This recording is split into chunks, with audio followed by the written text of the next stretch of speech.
नमस्कार मैत्रिणींनो, माझ्या यूट्यूब चॅनलमध्ये तुमचं स्वागत आहे.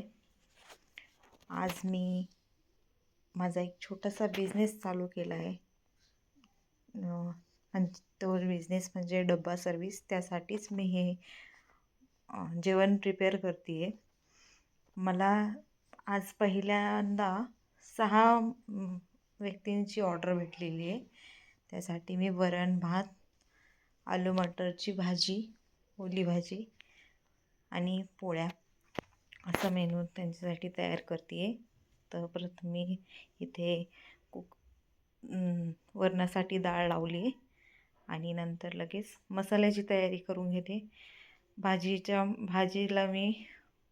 भाजीची ग्रेव्ही तयार करण्यासाठी मी कांदा आणि टोमॅटोचा वापर करणार आहे. तर मी तो कांदा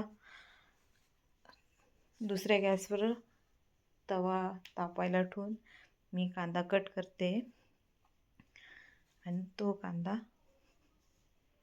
आता मी त्यात थोडासा भाजून घेणार आहे तव्यावर.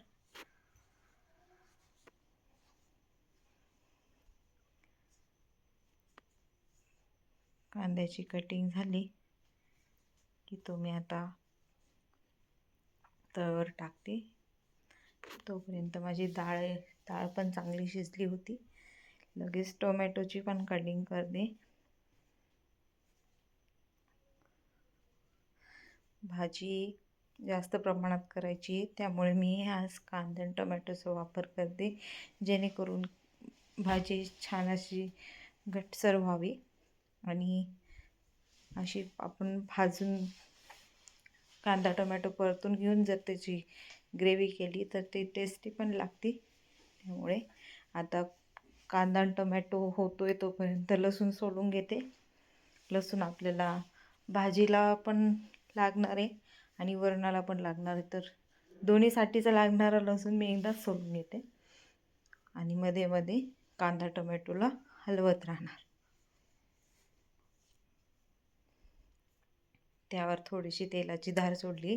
ते जे कांदा आणि टोमॅटो होते ते तव्याला चिटकत होते, त्यामुळे थोडंसं तेल टाकलं त्याच्यावर आणि ते मस्त असे कांदा लाल होईपर्यंत आणि टोमॅटो थोडासा सॉफ्ट होईपर्यंत परतून घेतल्यानंतर त्याच्यात लसूण टाकला आणि थोडीशी कोथिंबीर ॲड केली. कोथिंबीर धुवून घेतली, टाकली. आता इथे मी लसणाचे बारीक तुकडे करून घेते वरणाला फोडणी देण्यासाठी.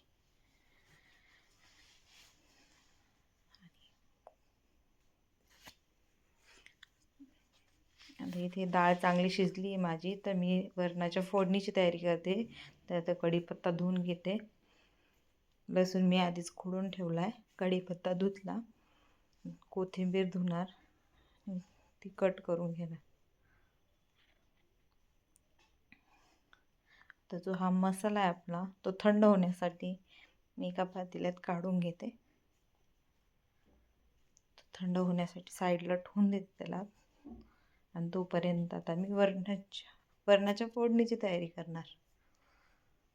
वरणाच्या फोडणीसाठी फक्त साधं आपले कढीपत्ता, लसूण आणि जिरे मोहरीचा वापर करणार. बघू शकता आपली डाळ चांगली शिजली आहे.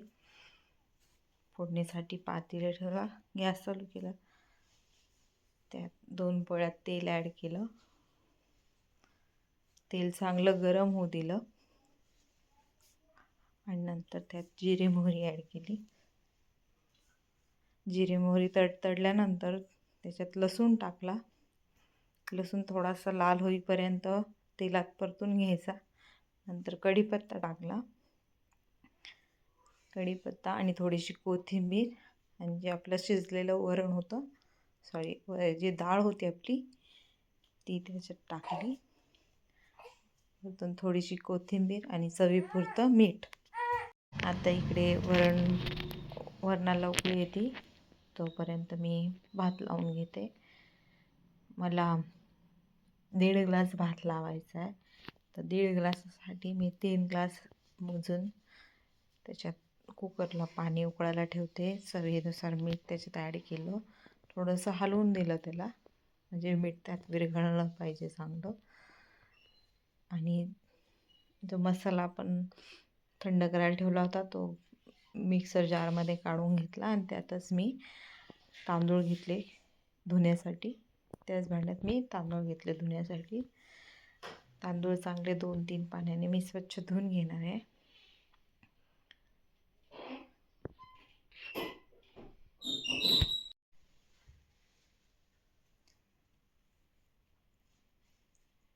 बघू शकता आपला भात लावून होईपर्यंत इकडं वरण पण उकळत आलं आहे, म्हणजे ऑलमोस्ट झाल्यासारखं आहे वरण. आता तांदूळ धुवून मी कुकरमध्ये टाकून दिले. त्याला थोडंसं हलवून देते. कुकरचं झाकण लावलं. मोठ्या फ्लेमवर होता म्हणून तो बंद करून टाकला. वरण झालेलं आहे आपलं. इकडे ट्रान्सफर केलं आणि छोट्या गॅसवर भाताचं कुकर लावून दिलं, म्हणजे तो दमाने छान शिजेल. आता मी सगळं किचन ओट्यावरचा पसारा आवरून घेते.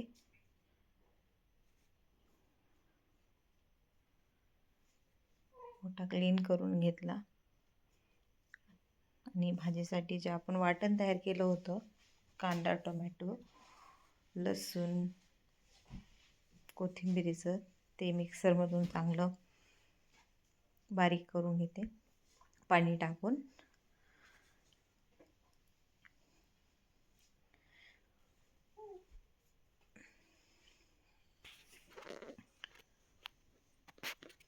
आता मिक्सरचं काम झालं आहे. भात पण झाला आहे आपला. भाजीला फोडणी द्यायच्या आधी मी इकडे पीठ भिजवून घेते, कारण भाजीला फोडणी देईपर्यंत पीठ चांगलं असं भिजेल आपलं. एका व्यक्तीसाठी इथे मी 4 पोळ्या करणार आहे, म्हणजे 6 व्यक्तींसाठी मला जवळपास 24 पोळ्या लागतील. आणि आमच्या घरच्या 2 माणसांच्या अशा 30 पोळ्या आज मला करायच्या होत्या. त्यासाठी मी एवढं कणिक मळलं. भाजीला फोडणी द्यायसाठी कढई ठेवली. त्यात 4 पोळ्या मी तेल टाकते. तेल चांगलं गरम झालं. त्यात जिरे, मोहरी आणि कढीपत्ता फोडणीसाठी घालणार.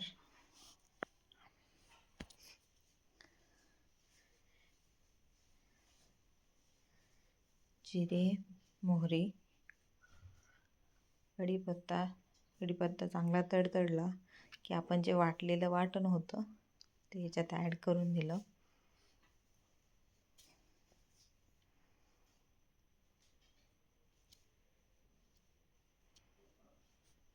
आता हे जे मसाला आहे हा आपला, याला तेल सुटेपर्यंत एकदम कमी गॅसवर याला तेल सुटेपर्यंत परतून घ्यायचं.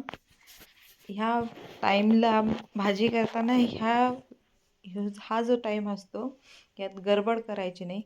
जर आपण हाय फ्लेमवर हा मसाला परतवला तर तो कच्चा राहू शकतो. त्यामुळे कमी गॅसवरच चांगला तो मसाला तेल सुटेपर्यंत परतून घ्यायचा.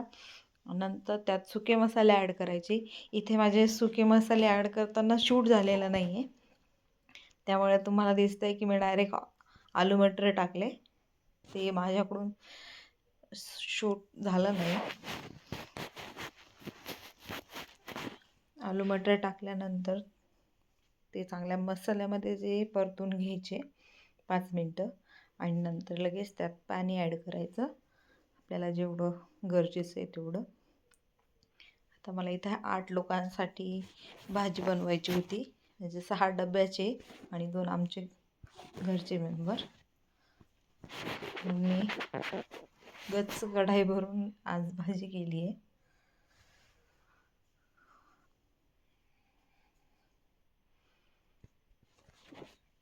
आता ह्या भाजीला चांगली उकळी येते. चवीनुसार मीठ टाकलं आणि हिला उकळी येण्यासाठी सोडून देते. दुसऱ्या गॅसवर लगेच तवा तापायला ठेवला आणि चपात्यांची तयारी करते, कारण उशीर पण खूप होत होता.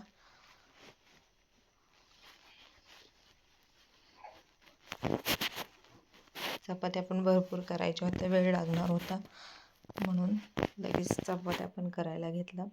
आणि तुम्हाला जर माझे व्हिडिओ आवडत असेल तर प्लीज लाईक करा, शेअर करा आणि माझ्या चॅनलला सबस्क्राईब करा. असा हा माझा